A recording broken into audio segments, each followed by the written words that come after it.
સમાચાર લોકરક્ષક દળની ભરતી મામલે હાઈકોર્ટમાં પિટિશન થઈ છે। અરજીમાં અરજદારે અગાઉની ભરતી પ્રક્રિયામાં સિલેક્ટ થયેલા લોકોને આ ભરતી પ્રક્રિયામાં અલગ કેટેગરીમાં ગણવામાં આવે તેવી માંગ કરી છે।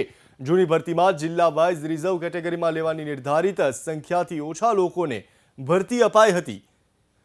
અરજદારે સાથે જ સુપ્રીમના નિર્દેશોનું પાલન થાય અને આ ભરતી પ્રક્રિયામાં તેમને અલગ કેટેગરીમાં ગણી પ્રક્રિયા કરવામાં આવે તેવી માગણી કરી છે હાઈકોર્ટ સમક્ષ। અને 6 જાન્યુઆરીએ થનારી પરીક્ષા પહેલા જરૂરી નિર્દેશો જારી કરાય તેવી અરજદારે રજૂઆત કરી છે। હાઈકોર્ટે સરકારને અર્જન્ટ નોટિસ પણ આ મામલે ઇસ્યુ કરી છે।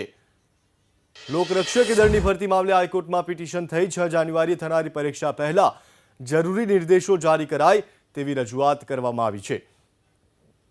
અમારા સંવાદદાતા તેજસ મહેતા જોડાઈ ચૂક્યા છે। તેજસ, એ જણાવો કે અરજદારે જે અરજી કરી છે તેમાં શું શું રજૂઆતો કરાય છે? ચિંતન, જે મુખ્યત્વે રજૂઆત છે તે એ છે કે ખાસ કરીને જે રીતે અગાઉ આખો મામલો સુપ્રીમ કોર્ટમાં પહોંચ્યો હતો અને સુપ્રીમ કોર્ટે પણ જે પ્રમાણે જ્યારે નવી ભરતી પ્રક્રિયા હાથ ધરાય ત્યારે અરજદારોને ઉંમરના ક્રાઇટેરિયામાં છૂટછાટ આપવામાં આવે તે પ્રકારના નિર્દેશો જારી કર્યા હતા। હાલ જે ભરતી પ્રક્રિયા થઈ રહી છે જેનું 6મી તારીખે પરીક્ષા લેવાની છે, ઓફલાઈન જે ફોર્મ છે તે ભરવામાં આવ્યા છે, પરંતુ હજી સુધી અરજદારોને એડમિટ કાર્ડ ઇસ્યુ નથી કરવામાં આવ્યા। અલગ કેટેગરીમાં તેમને ગણવામાં આવે તે પ્રકારની મુખ્યત્વે હાઈકોર્ટની અંદર માંગણી કરવામાં આવી છે।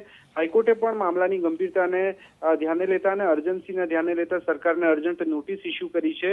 3 જાન્યુઆરીએ આખા મામલે સુનાવણી હાથ ધરાશે, કારણ કે 6મી તારીખે જ્યારે પરીક્ષા છે, લોકરક્ષક દળનું જે પરીક્ષાનું પેપર છે આ પહેલા પણ વિવાદમાં રહી ચૂક્યું છે, ત્યારે ભરતી પ્રક્રિયામાં કોઈ પણ ઉમેદવારને અન્યાય ન થાય તે પ્રકારની રજૂઆતો છે। તમામ રજૂઆતો પર હવે 3 જાન્યુઆરીએ કોર્ટ શું નિર્દેશો જારી કરે છે તે મહત્વનું બની શકે છે। જી આભાર તેજસ, આપનું જાણકારી આપવા માટે।